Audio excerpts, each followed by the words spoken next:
Bismillahirrahmanirrahim.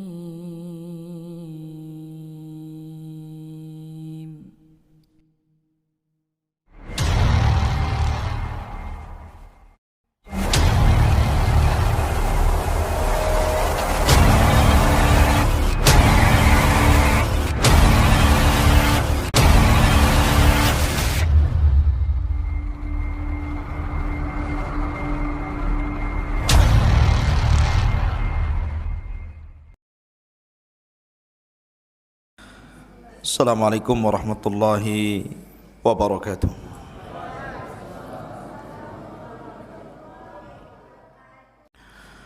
Pembahasan di pagi hari ini kisah seorang munafik di zaman Nabiullah Musa alaihi salatu wassalam, Qissatu As-Samiri. Siapa Samiri itu? Sebelum kita masuk pada kisahnya Samiri yang membuat patung seperti anak sapi yang kemudian disembah oleh Bani Israel, saya akan urut dulu kisahnya. Di dalam Al-Quran Allah subhanahu wa ta'ala berfirman, "Wa idh faraqna bikumul bahra fa'anjaynakum wa aghraqna ala fir'auna wa antum tanzurun." Dan ingatlah ketika kami belah lautan untukmu, lalu kami selamatkan dirimu dan kami tenggelamkan Fir'aun dan para pengikutnya sementara kalian menyaksikan dengan mata-mata kalian sendiri. Nabi Musa alaihi salatu wassalam ketika menyelamatkan Bani Israel dari perbudakan Fir'aun, maka Musa berhasil menyeberangkan Bani Israel dari Mesir mengarah ke Palestina melalui Laut Merah. Dan itulah mukjizat yang sangat masyhur dari Nabi Musa alaihi salatu wassalam, mampu membelah lautan dengan tongkatnya, tentu dengan izin Allah subhanahu wa ta'ala. Terbelah 12 jalan di lautan itu, karena Bani Israel 12 kabilah. Ketika kemudian betul-betul mereka dikejar Fir'aun dan mereka sudah sampai di ujung lautan, sementara Fir'aun itu masih di tengah lautan, disangkanya itu jalan biasa, bukan lautan yang terbelah.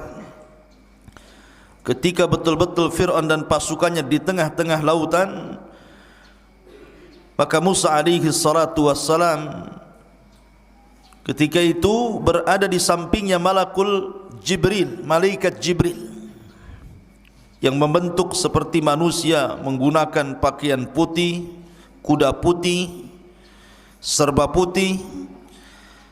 Maka kata Jibril, tunggu dulu, biar betul-betul dia sampai di tengah dan semua pasukannya juga sampai di tengah. Baru ketika betul-betul ada di tengah, kata Jibril, sekaranglah kau pukulkan tongkatmu itu.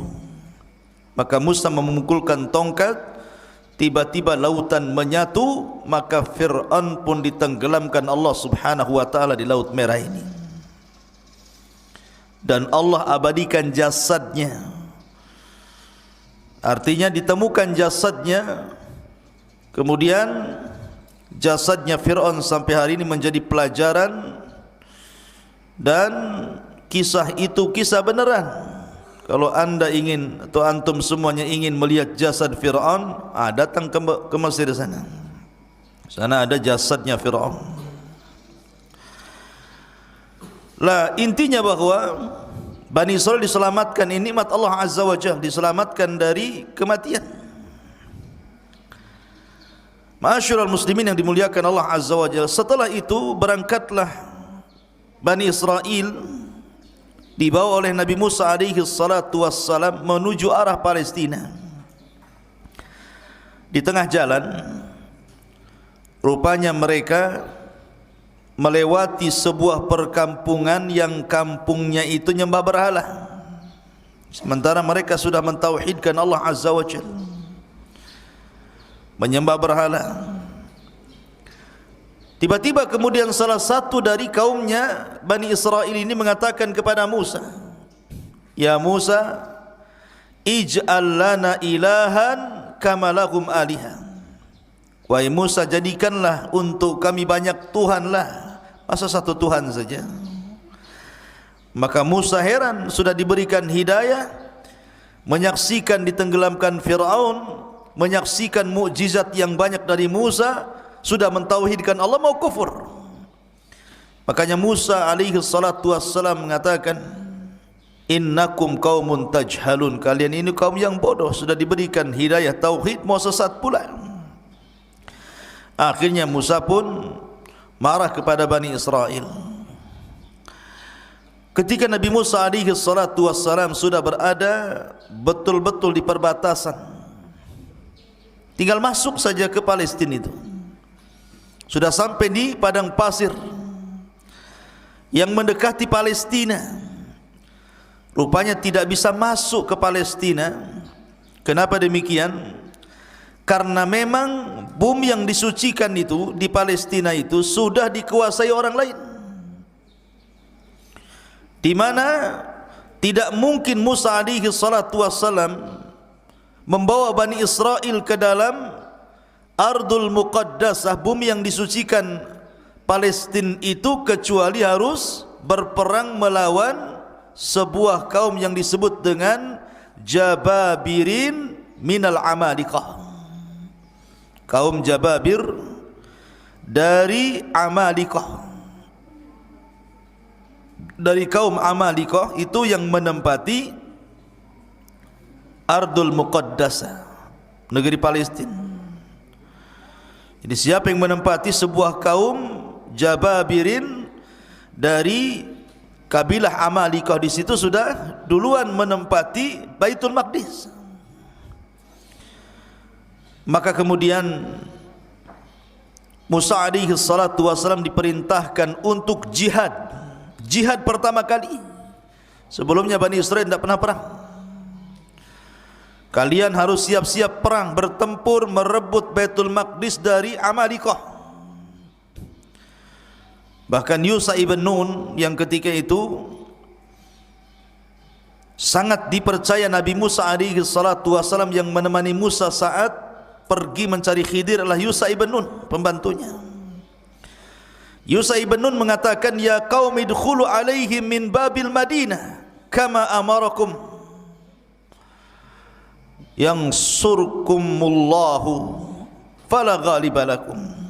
Wahai kaumku, masuklah kalian dari pintu depan, pintu kota, dan kalau seandainya kalian akan perang, maka Allah subhanahu wa ta'ala akan memberikan kemenangan dan tidak terjadi kekalahan kepada kalian. Tapi Bani Israel ini ketakutan, pengecut, tidak mau perang, takut mati. Akhirnya kemudian mereka mengatakan, "Lan nadkhulaha abada ma damu fiha." Selama orang Amalikah itu masih ada di situ, kemudian kami harus perang melawan Amalikah, kami tidak akan masuk ke situ. Kemudian mereka pun lancang kepada Musa dan mengatakan, "Idhhab anta wa rabbuka faqatila innaha huna qaidin." Hei Musa, kalau engkau ingin perang, sono berangkat sendiri, ajak Tuhanmu perang berdua, kami nonton di sini siapa yang kalah siapa yang menang. Kurang ajar tidak tuh? Ya. Asal sama nabinya bilang begitu. Kalau kau mau perang, pergi sana sendiri katanya. Ajak Tuhanmu, perang berdua sana katanya. Kami enggak mau di sini.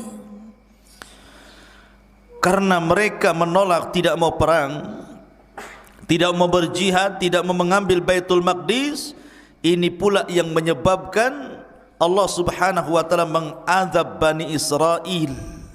Dengan cara apa?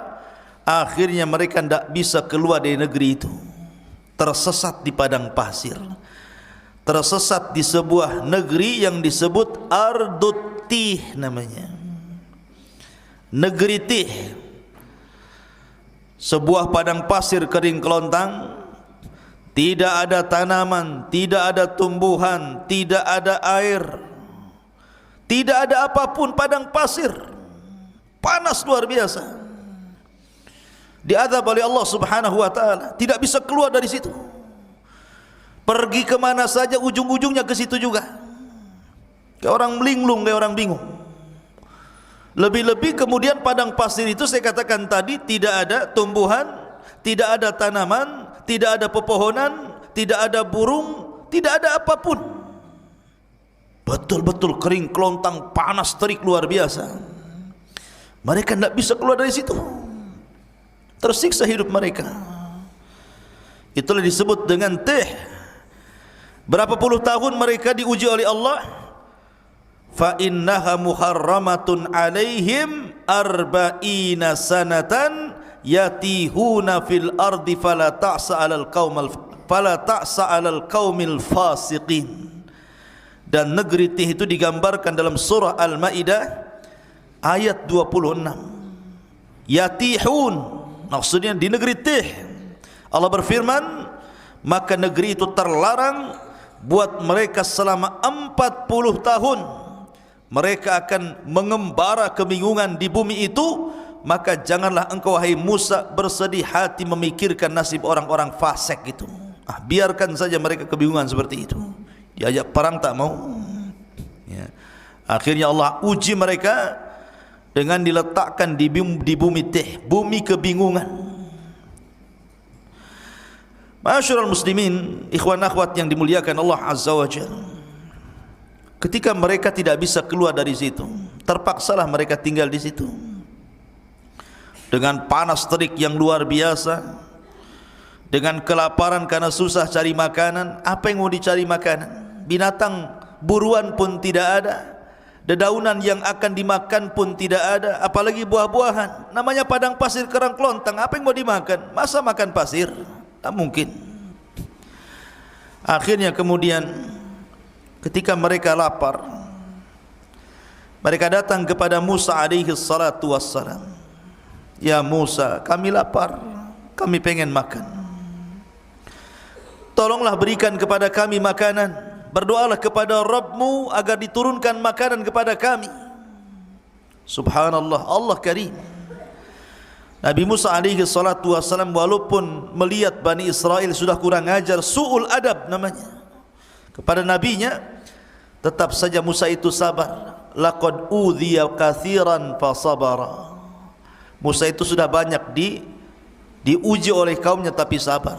Akhirnya Allah janjikan kepada Bani Israel yang tersesat di Ardut Tih itu diberikan makanan. Kalau pagi diberikan makanan man, kalau sore hari diberikan makanan salwa. Manna was salwa.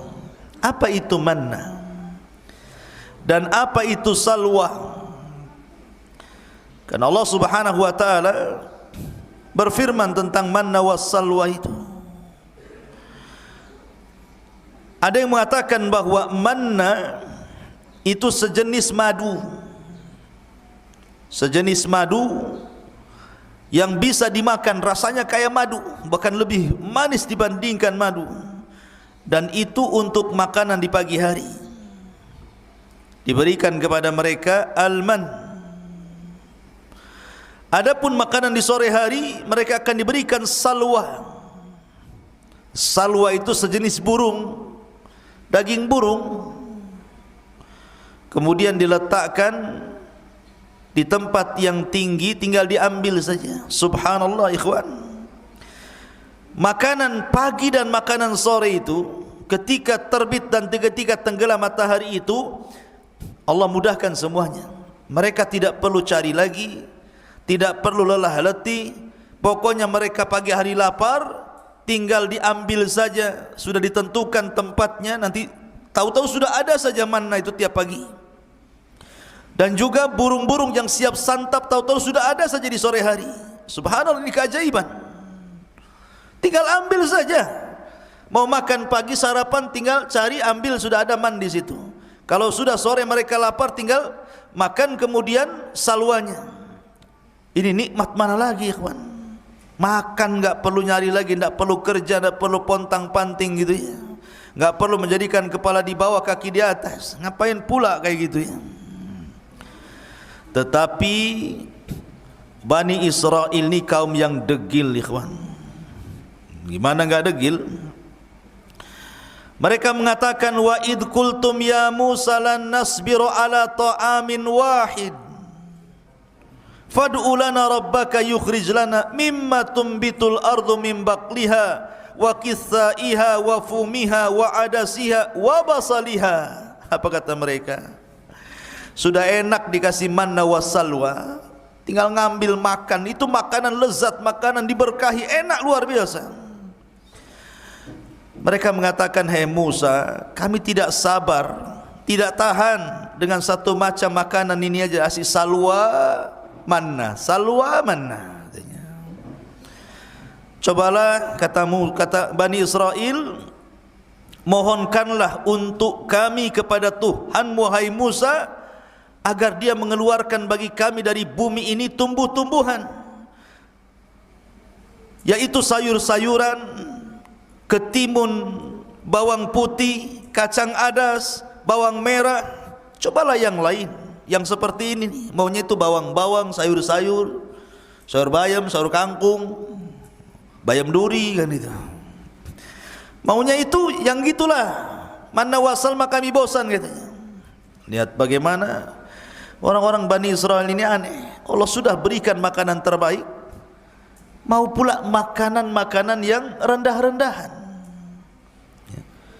Makanya Musa mengatakan kepada Bani Israel, qala atastabdiluna alladhi huwa adna billadhi huwa khair ihbitu misra.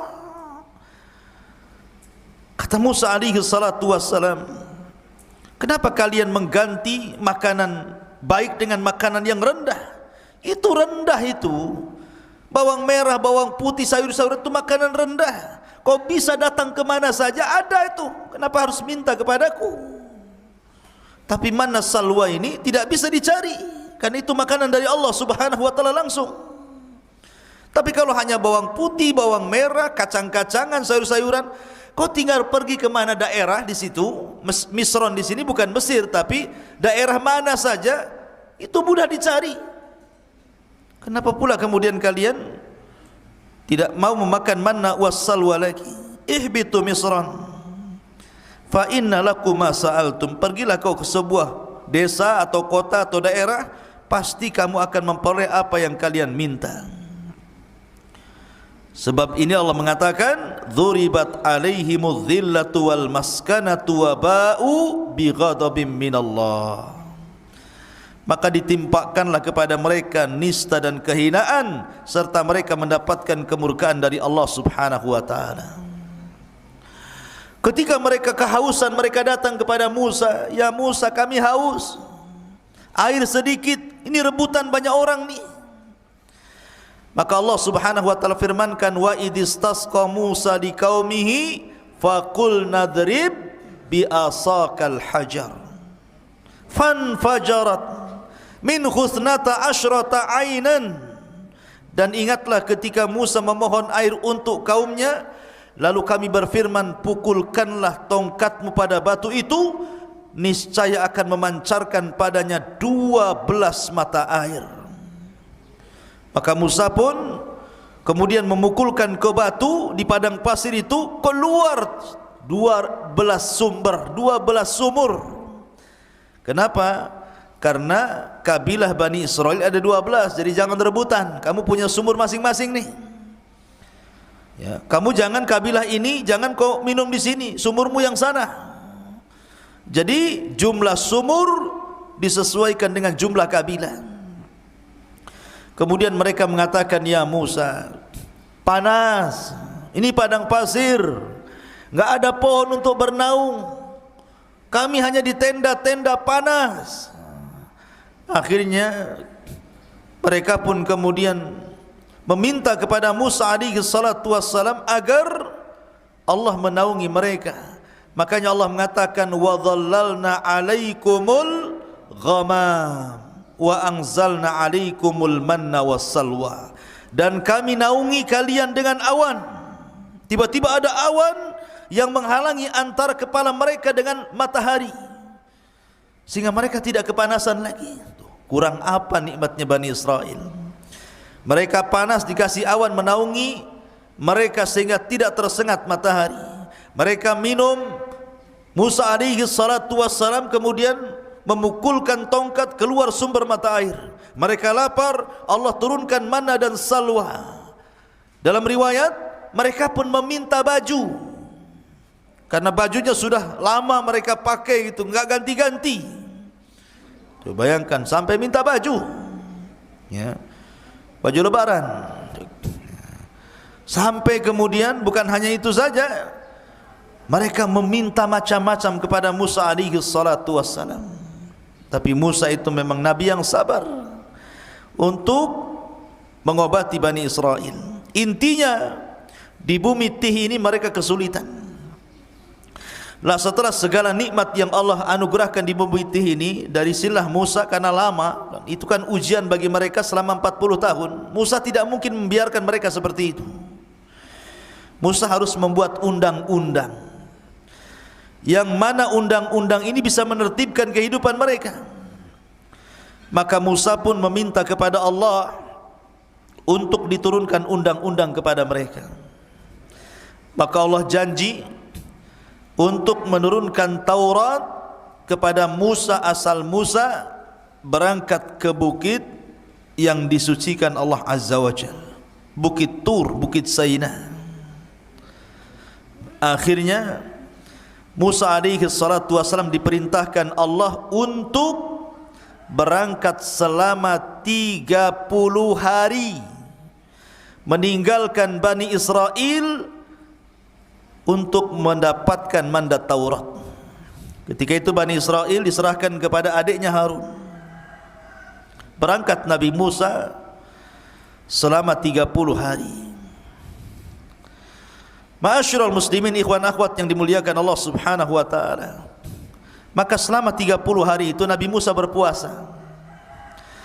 Ada yang mengatakan 30 hari berpuasa itu bertepatan dengan bulan Dzulqa'dah. Satu bulan, bulan Dzulqa'dah, Nabi Musa berpuasa. Ketika sampai di bukit Tur, Bukit Saina, maka Musa pun beriktikaf di bukit itu selama 30 hari 30 malam, berpuasa terus, tidak membatalkan puasanya, karena tahu akan berjumpa dengan Allah. Ketika sampai di tanggal 30, sebagaimana ditetapkan oleh Allah Subhanahu wa taala, tiba-tiba Nabi Musa membatalkan pula puasanya. Bukan tidak ada alasan, karena alasan Nabi Musa kenapa membatalkan puasa di hari ke-30, karena takut kalau seandainya dia bicara dengan Allah mulutnya bau. Karena orang puasa itu kan mulutnya tidak sedap. Tiba-tiba ketika dia hendak membatalkan puasanya karena sebab itu, maka Allah Subhanahu wa taala melarang dan mengatakan, wahai Musa, jangan kau batalkan puasamu, fa inna luhufa fammis shaim atyab indallah min rihil miski. Karena bau mulutnya orang yang berpuasa itu lebih harum di hadapan Allah dibandingkan minyak kasturi. Di hadapan Allah, jangan di hadapan kawan antum, baulah. Di hadapan Allah, ya, kalau di hadapan makhluk tergantung sahur antum. Sahur jengkol bau jengkol, sahur pete bau pete, ya. Takkan sahur jengkol bau kasturi, ya. Maksudnya di hadapan Allah lebih harum dibandingkan minyak kasturi. Akhirnya Musa pun diperintahkan Allah Azza wa Jal untuk menambah lagi 10 hari. Untuk menambah 10 hari. Maka genap Musa di bukit Tur Sina itu berapa hari? 40 malam 40 hari. 40 malam 40 hari Nabi Musa alaihi salatu wassalam berada di bukit Tur untuk mendapatkan mandat Taurat. Makanya Allah Subhanahu wa taala berfirman mengenai hal ini tentang masalah Taurat ini, walaqad jaa Musa limiqatina wa kallamahu rabbuhu qala rabbi arini anzur ilaik. Dan ingatlah ketika kami berjanji kepada Musa untuk memberikan Taurat sesudah 40 malam. Setelah 40 malam, wa wa'adna Musa 30 lailatan, awalnya kami janjikan kepada Musa 30 malam, wa atmamnaha bi ashrin, dan kami meminta untuk menyempurnakan dengan 10 malam lagi, berarti 40 malam. Fatamma miqatu rabbih arba'ina laila, maka sempurnalah pertemuan antara Musa dengan Rabbnya arba'ina lailatan, 40 malam. Maksudnya gini, yang 30 itu bulan Dzulqa'dah, yang 10 itu bulan Dzulhijjah. Berarti di malam ke-40 bertepatan dengan Idul Adha. Karena yang 30 hari bulan Dzulqa'dah, yang 10 hari 10 awal bulan Dzulhijjah. Berarti hari ke-40-nya ketika Taurat turun itu di Idul Adha. Idul Adha, tanggal 10 Dzulhijjah. Dan di sini pula Allah menyempurnakan Islam dengan menurunkan surat Al-Maidah, Al-yawma akmaltu lakum dinakum wa atmamtu alaikum ni'mati wa raditu lakumul Islam madina. Pada hari ini kusempurnakan agamaku Islam, kusempurnakan nikmatku Islam, dan kuridhai Islam sebagai agama kalian. Maka setelah mendapatkan Taurat, tiba-tiba Musa alaihi salatu wasalam berkeinginan untuk ingin menatap Rabbnya, ingin melihat Rabbnya kayak apa yang selama ini selalu bicara di balik tabir, dan tabirnya Allah adalah cahaya. Pengen tahu kayak apa bentuknya, kayak apa wajahnya. Akhirnya Musa mengatakan, Rabbi arini anzur ilaik, ya Rabb, bisakah kau tampakkan dirimu kepadaku biar aku bisa melihatnya.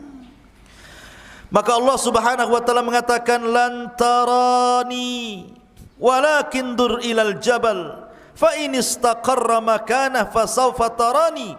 Falamma tajalla rabbuhu lil jabali ja'alahu dakka wa kana Musa sa'iqa wa kharra Musa sa'iqa falamma afaqa qala subhanak tubtu ilaika wa ana awwalul mu'minin. Kata Allah Subhanahu wa taala, ya Musa, engkau enggak mampu melihatku. Bukan aku tidak bisa dilihat, matamu yang enggak sanggup melihatku, kata Allah. Akan tetapi kalau kau enggak yakin, lihatlah bukit yang penuh dengan batu itu, Bukit Tur Sina ini. Kalau aku menampakkan diriku kepada bukit itu dan bukit tidak bergerak dari tempatnya, kau akan melihatku. Tapi kalau sebaliknya, bukit itu hancur karena melihatku, maka selamanya kau tidak bisa melihatku. Falamma tajalla rabbuhu, ketika Rabbnya menampakkan diri lil jabali, kepada gunung, apa yang terjadi? Ja'alahu dzakka, tiba-tiba gunung gempa, hancur, lebur, berantakan. Wa kharra Musa sa'iqa, Musa terpental kemudian pingsan. Tiba-tiba Musa mengatakan, tubtu ilaika, aku tobat kepadamu ya Rabb. Falamma afaq, ketika dia sadar dari pingsannya, tubtu ilaik, aku tobat kepadamu ya Rabb. Wa ana awwalul mu'minin, aku beriman, tidak perlu kau tampakkan zatmu kepadaku, katanya. Lihat, dari sini menunjukkan bahwa Tuhan kita Allah tidak akan pernah terlihat di dunia. Kalau ada orang mimpi ketemu Allah, dustakan kemimpiannya. Oh, semalam saya bermimpi. Ya, ada apa? Ketemu Allah, dusta kau. Itu aja. Karena dulu ada di Batam ini, orang ngaku-ngaku bisa melihat Allah di air yang dalam baskom. Jadi ada ajaran sesat di Batam dulu. Kalau anda ingin melihat Allah, bayar 500.000. Masuk ke kamar, di situ ada baskom diisi air, entah komat kamit waswesnya apa gitu kan. Kemudian suruh dilihat, kau lihat situ. Nanti kau akan melihat Allah di situ katanya. Ya sampai anjing mencret pun nengok gitu, mana bisa? Enggak mungkin dilihat Allah itu. Ya. Nengok aja air, enggak mungkin ada Allah. Allah tidak bisa dilihat. Jangan lagi kita. Nabi Musa alaihi salatu wassalam saja minta ditampakkan, Allah tidak sanggup. Gunung saja bisa hancur. Kalau seandainya Allah tampak dalam genangan itu, bisa hancur wajah kalian kan gitu. Terbakar. Kalau sampai tabir Allah dibuka dari zatnya, terbakar syubuhatul ar, satu bumi bisa terbakar ikhwan. Mana pula kemudian sok-sokan bisa melihat Allah. Penipu. Ya. Ma'asyiral muslimin yang dimuliakan Allah Azza wa Jalla. Lah akhirnya kemudian Musa pun sebelum pulang diberitahu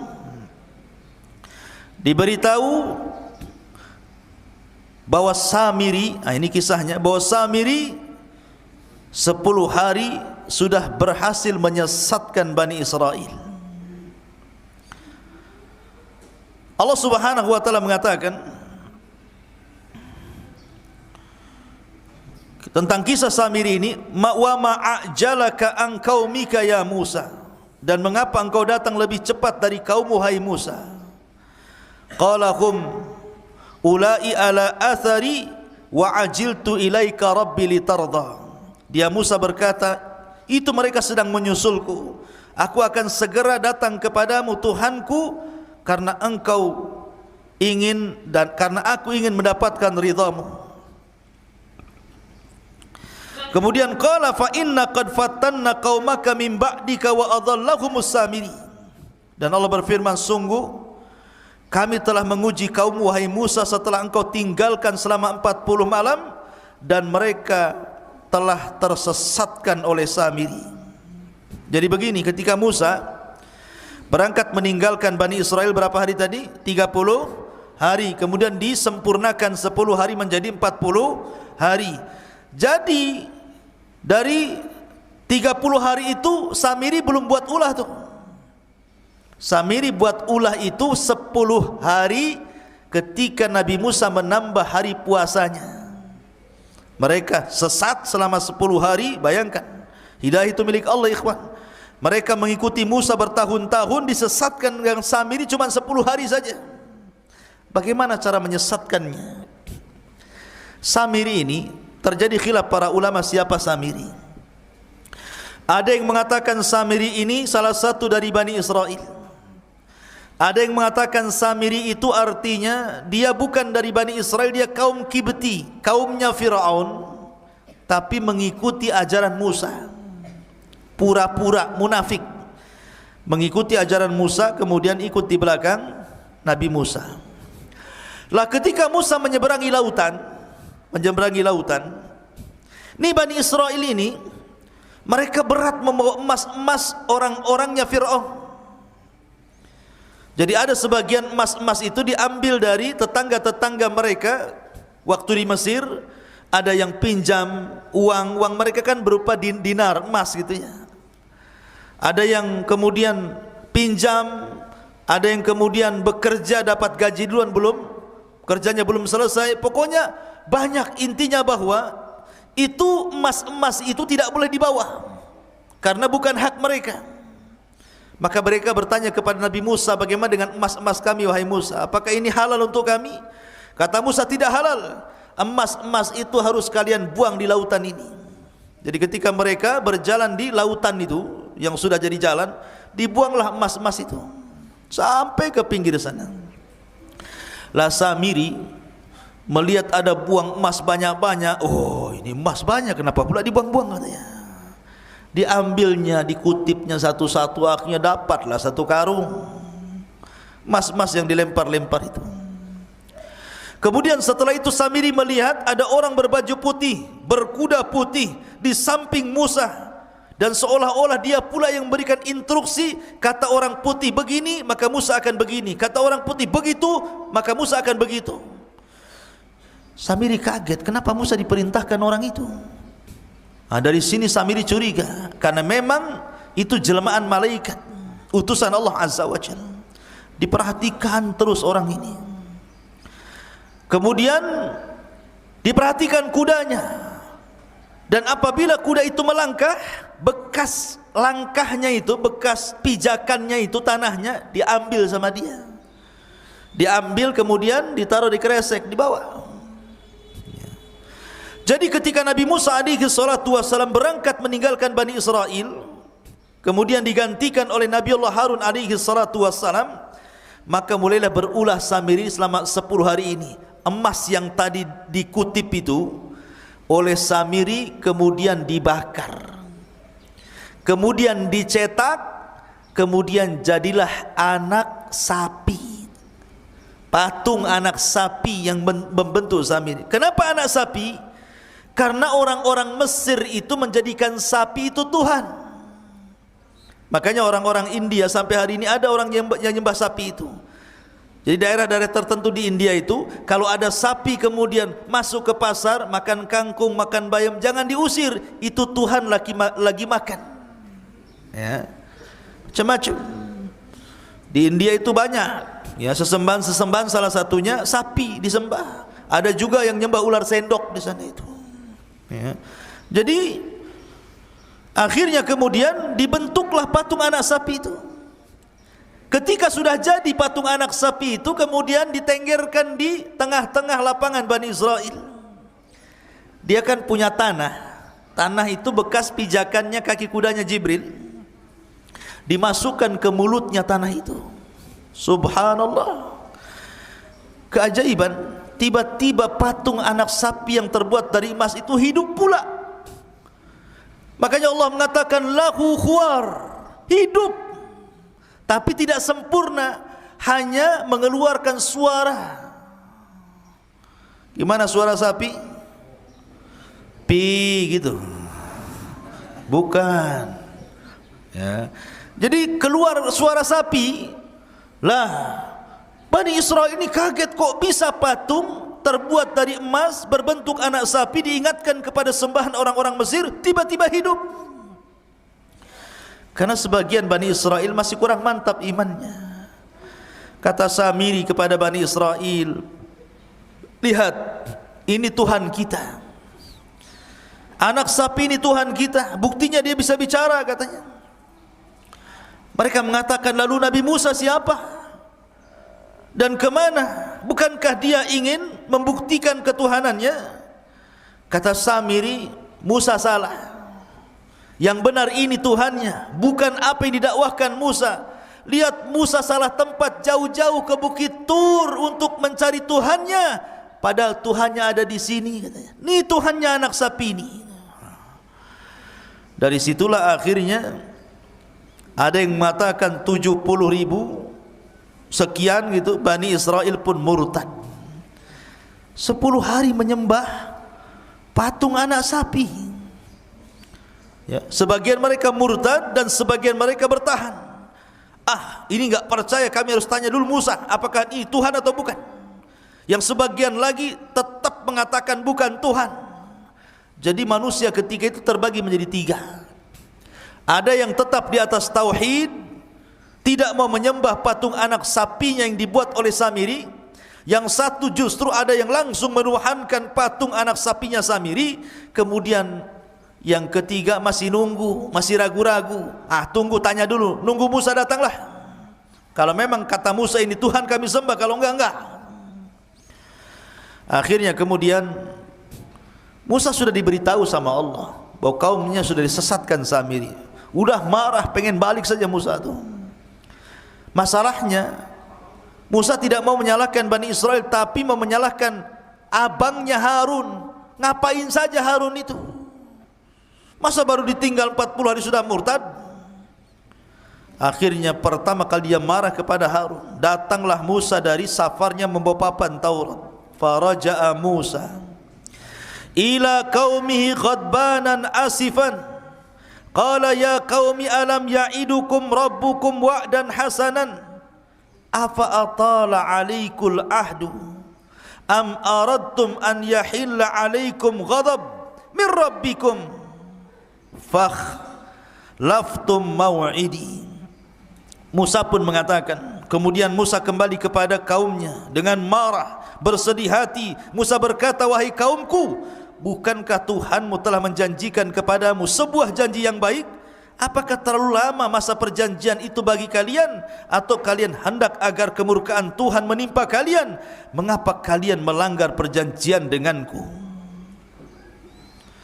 Kemudian mereka mengatakan, qalu ma akhlafna mau'idaka bimalkina walakin hammalna auzaran min zinatil qaumi faqadhafnaha fakadzalika alqas Samiri.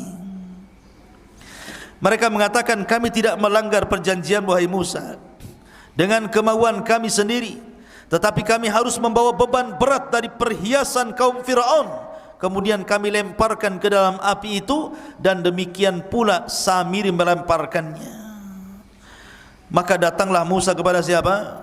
Kepada Harun. Ketika sampai saja depan Harun, langsung dijambak janggutnya, ditari kepalanya. Gini nih, gitu, betul kan? Jadi dijambak rambutnya, ditari janggutnya, begitu. Musa itu Harun abangnya, kakaknya. Saking marahnya, pegang kepala, pegang jenggot, ditarik ke depan. Apa katanya Musa alaihi salatu wassalam kepada Harun? Mereka mengatakan, kenapa kau sesatkan Bani Israel, kata Musa. Maka Harun ini kan orangnya lembut, beda dengan Musa. Makanya Bani Israel tidak takut dengan Harun, hanya takut dengan Musa. Makanya Harun mengatakan, yabna la ta'khud bi lihyati wala bi ra'si inni khashitu an taqula farraqtu baina bani Israil wa lam tarkub qawli. Harun mengatakan, wahai putra ibuku, maksudnya Musa, janganlah engkau pegang janggutku, jangan pula kau pegang kepalaku, lepaskan. Aku sungguh khawatir engkau akan berkata kepadaku, engkau telah memecah belah Bani Israel dan engkau tidak memelihara amanahku. Artinya aku sudah berusaha menarik mereka ke dalam tauhid, tapi mereka ngeyel, degil. Macam mana harus aku lakukan? Mereka hanya takut kepadamu dan tidak takut kepadaku. Akhirnya ketika datang Samiri, Samiri pula menyesatkannya. Maka akhirnya dilepaslah Harun, kemudian mencari Samiri. Datangkan Samiri kepadaku. Maka datanglah Samiri, dihadapkan kepada Musa. Marah Musa. Kata Musa, qala fama khatbuka ya Samiri. Hei Samiri, apa yang mendorongmu melakukan seperti itu? Kenapa kau sesatkan Bani Israel? Kata Samiri, qala basartu bima lam yabsuru bi faqabadtu qabdatan min atharir rasul fanabadtuha wa kadzalika sawwalat nafsi. Dengan entengnya Samiri mengatakan, aku mengetahui sesuatu yang tidak mereka ketahui, hai Musa, dan aku ambil segenggam tanah dari jejak Rasul, maksudnya Jibril, kakinya kudanya Jibril, lalu aku melemparkannya ke dalam api yang di situ sedang dicetak anak sapi Samiri. Demikianlah nafsuku yang memerintahkanku. Jadi ketika Musa, siapa atas perintah siapa kau lakukan itu, kata Musa, maka Samiri dengan tenang mengatakan, nafsuku yang memerintahkan. Subhanallah, dengan entengnya. Akhirnya kemudian Musa pun marah.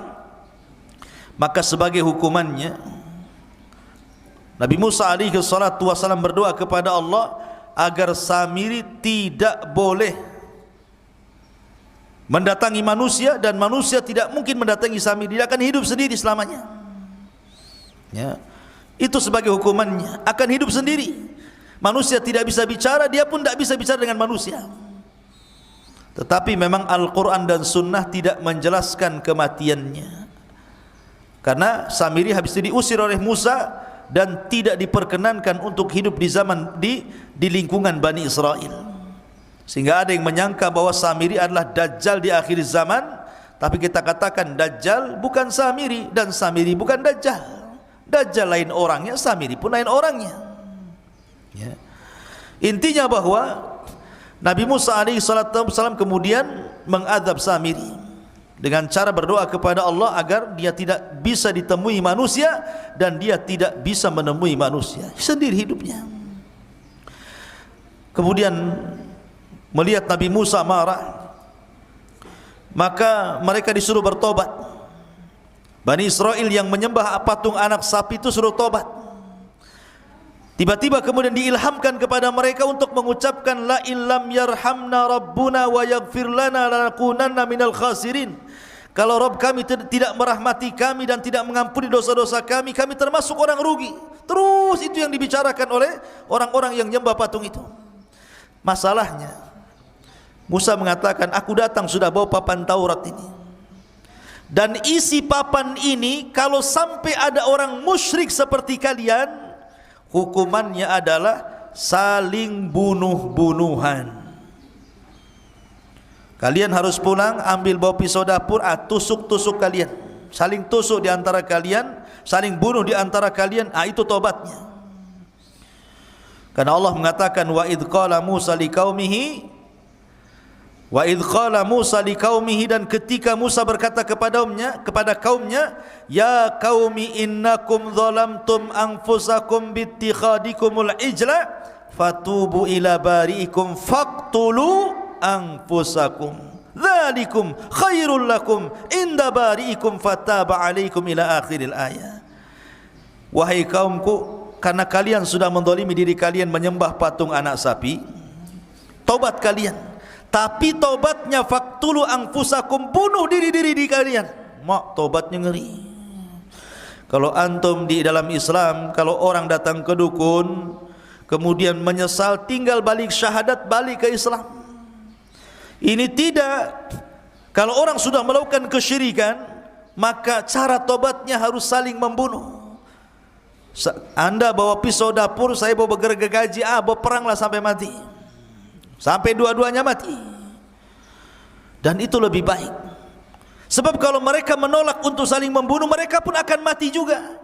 Karena ketika mereka menolak untuk saling membunuh, maka mereka teringat dengan Nabi Musa. Musa pernah mengangkat bukit Tur, kemudian diletakkan di atas kepalanya. Tobat atau dilempar bukit ini katanya. Kalau tidak tobat mati juga kena gunung, kalau tobat mati juga, sama-sama mati. Masalahnya kalau tobat mati, mati syahid. Tapi kalau mati kena lempar gunung, mati sangit namanya. Enggak syahid kan gitu, karena kena azab ya. Akhirnya mereka perang saling bunuh-bunuhan, dan itu lebih baik bagi mereka. Matilah hampir 7.000 Bani Israel gara-gara menyembah patung anak Samiri ini. Ya, jahatnya Samiri, munafik, menyesatkan. Akhirnya kemudian Nabi Musa pun setelah kasus Samiri ini tetap masih tidak bisa keluar dari Ardut Tih itu, maka Allah Subhanahu wa taala takdirkan Musa pun meninggal. Tapi sebelumnya Harun meninggal, baru kemudian Musa. Bagaimana Harun meninggal? Dikatakan oleh ahli tafsir, jadi suatu ketika Nabi Musa dan Harun ini naik ke atas bukit meninggalkan Bani Israel karena lelah gitu kan, ingin santai berdua saja, naik ke atas bukit. Tiba-tiba di atas bukit itu melihat ada pohon di situ. Kemudian tiba-tiba Harun alaihi salatu wassalam mengatakan, ya Musa inni uhibbu an anama ala hadas sarir. Dan di bawah pohon itu kayak ada tikar. Sudah ada tikar, ada pohon, ada tikar. Kata Harun, ya Musa, kayaknya saya ingin tidur di sini katanya. Kata Nabi Musa, nam alaih, silahkan tidur. Tapi kemudian Harun mengatakan, inni akhafu ayyatiya rabbi, ayyatiya rabbu hadal bait fayaghdhabu alayya. Tapi aku takut wahai Musa, kalau seandainya aku tidur di sini, tiba-tiba Rabb pemilik rumah ini kemudian datang dan murka kepadaku. Kata Musa, la tarhab, jangan takut, aku akan melindungi dirimu. tidur saja. Kata Harun mengatakan, ya Musa, kau juga tidurlah di sini di sampingku. Di sampingku. Jadi kalau ada apa-apa kau bertanggung jawab. Akhirnya kemudian Nabi Harun tidur, Musa pura-pura tidur. Rupanya Allah subhanahu wa ta'ala mengirim malakul maut. Ketika tidur itulah Harun dicabut nyawanya, kemudian diangkat ke langit dengan tikar-tikarnya sekali. Itu dalam sebuah riwayat yang dikatakan oleh Imam As-Sudi. Tapi dalam riwayat yang lain, riwayat Ali bin Abi Thalib radhiyallahu an, intinya ketika Harun dan Musa meninggalkan Bani Israel, tiba-tiba kemudian Allah mengurum malakul maut. Kemudian malakul maut ini mencabut nyawa Harun. Kemudian akhirnya malaikat ini membawa jasadnya, kemudian menguburkannya entah di mana, tidak ada yang tahu. Musa pun sedih, kemudian kembali menemui Bani Israel. Harusnya saat kesedihan ini dihibur, malah dituduh pula dia yang membunuh Nabi Harun. Ya bayangkan, Bani Israel marah kepada Musa, kau bunuh Harun ya katanya. Karena Harun itu Nabi yang dicintai Bani Israel, orangnya lembut, maka dicintai, disukai Bani Israel. Kalau Musa itu orangnya keras, ditakuti Bani Israel. Jadi ketika berdua jalan ke bukit, kau pulang sendirian, tiba-tiba Harun tidak ada. Akhirnya mereka marah kepada Musa, aqaltalta Haruna ya Musa, kenapa kau bunuh Harun wahai Musa? Kata Musa, saya tidak bunuh Harun, dia meninggal. Akhirnya Musa pun berdoa kepada Allah agar dibuktikan jasadnya bahwa dia tidak membunuhnya. Akhirnya kemudian jasadnya diperlihatkan kepada Bani Israel. Baru Bani Israel yakin bahwa Musa tidak membunuh Harun. Memang sudah ajalnya. Dan setelah kemudian Harun meninggal dunia, giliran Musa. Tapi kisah meninggalnya Nabi Musa ini unik masalahnya. Disebutkan dalam hadis Abu Hurairah radhiyallahu an, Rasul yang mengatakan, jaa malakul maut, datang malaikat maut, ila Musa ibn Imran, menuju Musa ibn Imran. Faqala lahu, dan dia pun berkata kepadanya, aku utusan Rabbmu, dan engkau sudah saatnya harus meninggal wahai Musa. Marah Musa kepada malakul maut. Falattama Musa alaihi salatu wassalam aina malakil mauti fafaqaha. Tiba-tiba Musa menampar wajah malaikat maut, keluar kedua matanya. Coba malaikat maut ditampar sama Musa sampai keluar kedua matanya. Dia bilang, kau mau nyawut nyawaku ya? Tampar akhirnya. Dia tidak tahu kalau itu betul-betul malakul maut utusan Allah masalahnya. Hadis ini sahih. Maka akhirnya kemudian dikembalikan lagi kedua matanya, kemudian pergi lagi, terbang lagi menemui Allah Azza wa Jal, dan mengatakan, ya Rabb, Musa tidak mau dicabut, malah aku pula ditampar dia katanya. Maka akhirnya Allah mengatakan, sudah, berangkat lagi kau Musa, aku yang utus engkau. Katakan kepada Musa, saatnya dia meninggal, usia dia sudah selesai. Maka faraja'a malakul maut, maka malakul maut kembali lagi menemui Musa alaihi salatu wassalam dan mengatakan, innaka dan dia mengatakan kepada Musa, wahai Musa, sesungguhnya aku diutus oleh Allah subhanahu wa ta'ala untuk mencabut nyawamu. Akhirnya kemudian Musa pun karena ini tahu perintah Allah subhanahu wa ta'ala, maka dicabutlah nyawa Musa alaihi salatu wassalam. Sementara Musa berada di negeri linglung, negeri Tih, tidak bisa keluar dari situ. Maka Harun dan Musa sama-sama meninggal di Ardut Tih ini. Lalu siapa yang meneruskan tongkat estafet dakwah Musa? Pembantunya yang kemudian menjadi nabi, namanya Yusa ibn Nun. Yusa ibn Nun yang diberikan mukjizat oleh Allah, bisa menahan matahari. Bagaimana kisahnya? Jadi ketika kelompok-kelompok pengecut yang diajak perang itu sudah mati semuanya, generasi-generasi itu mati semuanya, datang generasi baru, anak-anak muda pemberani, dipimpin Yusha bin Nun, baru mereka mau perang. Ketika itu mereka menyerbu orang-orang Amalekah yang menguasai Al-Quds, Baitul Maqdis. Ketika kemudian peperangan hampir dimenangkan, tiba-tiba masuk di hari Jumat, sudah hampir tenggelam matahari. Dan mereka dilarang tidak boleh perang hari Sabtu masalahnya. Karena hari Sabtu bagi orang Yahudi itu hari yang diagungkan. Makanya nanti kita akan kisahkan tentang kisah Ashabus Sabti, orang yang diadab di hari Sabtu. Jadi matahari tinggal tenggelam. Ini kalau tenggelam di Jumat sore berarti sudah masuk Sabtu. Sementara ini sudah mau menang. Akhirnya berfikirlah Yusha ibn Nun. Maka dia menatap matahari dan mengatakan, inni ma'mur kama annaki ma'mur. Aku diperintahkan Allah sebagaimana kau juga diperintahkan Allah. Tolong jangan tertenggelam dulu sampai Allah menangkan perangnya. Maka matahari di situ saja tidak bisa tenggelam sampai perang betul-betul menang, baru kemudian tenggelam. Maka ini mukjizatnya Yusha ibn Nun, bisa menahan matahari. Kalau antum jangan pergi matahari, ya tetap saja matahari pergi. Atau antum yang pergi ke matahari, kemana? Ke Nagoya sana, ada matahari ya. Tapi bukan matahari di atas ya. Jadi Yusha ibn Nun yang kemudian berhasil menguasai Baitul Maqdis dan Bani Israel bisa masuk ya. Disitulah kisah bagaimana Samiri menyesatkan Bani Israel sampai kepada kisah Yusha ibn Nun. Dan kisahnya panjang tentang masalah Bani Israel, karena nanti ada masa-masa yang disebut dengan Ahdul Qudha, ada masa-masa yang disebut dengan Ahdul Mulukul Awal, ada namanya Ahdul Mulukul Thani, dan begitu seterusnya. Seperti Ahdul Qudha itu setelah wafatnya Yusha ibn Nun, maka Bani Israel terpecah menjadi beberapa kabilah tuh ya. Tetapi mereka masih dipimpin oleh Nabi, dan Nabi yang terakhir yang memimpin adalah Nabi Samuel. Itu Nabi yang terakhir memimpin.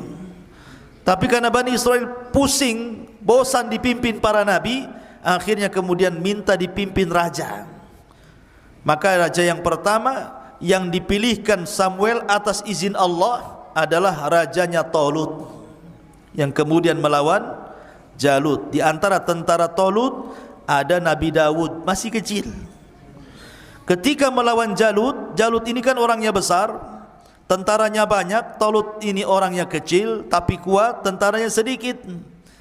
Hanya 314 orang sisa dari sekian ribu melawan ribuan tentara Jalut. Ketika sebelum perang, di masa itu kan ada sistem mubarazah. Orang kalau sebelum perang zaman dulu itu adu tanding dulu, mana jagoanmu, nih jagoan gua. Kemudian bertarung sampai mati. Akhirnya Jalut sendiri yang maju dan mengatakan, siapa yang bisa mengalahkan saya? Tentara Talut tidak ada yang berani. Siapa yang berani sama Jalut? Rupanya Nabi Dawud pula yang masih kecil dari sekian pasukan, dialah pasukan yang paling kecil, yang paling muda. Berani pula Dawud ini. Dawud ini orang miskin, kerjanya mengembala kambing, biasa ngelempar anjing dengan batu. Jadi kalau dia lempar anjing dengan batu itu sampai mati anjing itu dilempar batu, dan selalu tidak meleset. Ya. Nah, kalau ada anjing lempar antum sini. Jadi ketika kemudian dia maju melawan Jalut, ini batu sudah ada beberapa di tangannya nih. Ketika betul-betul berhadapan, tidak bergulat Daud, dilempar aja batu kepalanya, pecah kepalanya, mati itu Jalut tuh. Ketika mati Jalut, dilempar batu kerikil sama Nabi Daud, maka pasukan Talut merasa bangga akhirnya karena pimpinannya sudah mati. Tunggang langgang, menanglah pasukan Talut. Dinikahkanlah Daud dengan putrinya. Ketika Talut meninggal, maka dialah yang jadi raja. Kemudian Daud meninggal dunia, kemudian diwariskan kepada Sulaiman. Dia pula yang jadi raja. Lah, inilah raja dan raja plus nabi. Itu cuma dua di Bani Israel, Nabi Daud dan juga Sulaiman. Dia raja plus nabi. Sulaiman juga raja plus nabi. Tapi setelah Sulaiman sudah kacau. Sudah lain lagi, banyak perselisihan Bani Israel yang akhirnya kemudian dihinakan Allah sampai dijajah oleh bangsa-bangsa. Terakhir mereka kemudian dibantai oleh tentara Bukhtun Nasr sampai diperbudak kembali sama seperti di zaman Fir'aun. Itu banyak kisahnya tentang masalah ini, nanti akan sampai juga, sabar aja. Taib, ini diantara kisah tentang Samiri. Kita buka tanya jawab.